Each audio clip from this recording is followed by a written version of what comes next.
നമുക്ക് അടച്ചു വെക്കാവുന്നതാണ്. ഇത് നമ്മുടെ വീട്ടിലെ ലക്ഷ്മി ദേവിയെ വശീകരണം ചെയ്യുവാനുള്ള ഏറ്റവും പ്രധാനപ്പെട്ട ഒരു കാര്യമാണ്.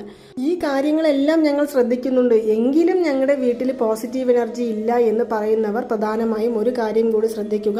ഞാൻ നേരത്തെ പറഞ്ഞ പോലെ മഹാലക്ഷ്മി അംശം നിറഞ്ഞ വാസനദ്രവ്യങ്ങൾ, അതായത് ഉദാഹരണത്തിന് പച്ചക്കർപ്പൂരം, ഏലക്ക, ഗ്രാമ്പു, പട്ട എന്നീ സാധനങ്ങൾ നമ്മൾ പൂജാമുറികളിൽ സൂക്ഷിക്കുക.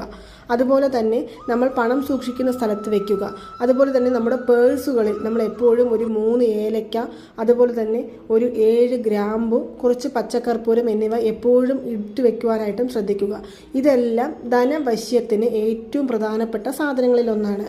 കൂടാതെ തന്നെ ധനവശ്യത്തിന് മഹാലക്ഷ്മി ദേവിയുടെ അംശം നിറഞ്ഞതുമായ ഇനി ഒരു പ്രധാനപ്പെട്ട സാധനം എന്ന് പറയുന്നത് രാമച്ചമാണ്. ശരീരത്തിലെ ഉഷ്ണങ്ങളെയെല്ലാം മാറ്റി ശരീരം തണുപ്പിക്കുവാൻ ഏറ്റവും പ്രധാനപ്പെട്ട ഒന്നാണ് ഈ രാമച്ചം എന്ന് പറയുന്നത്. അത്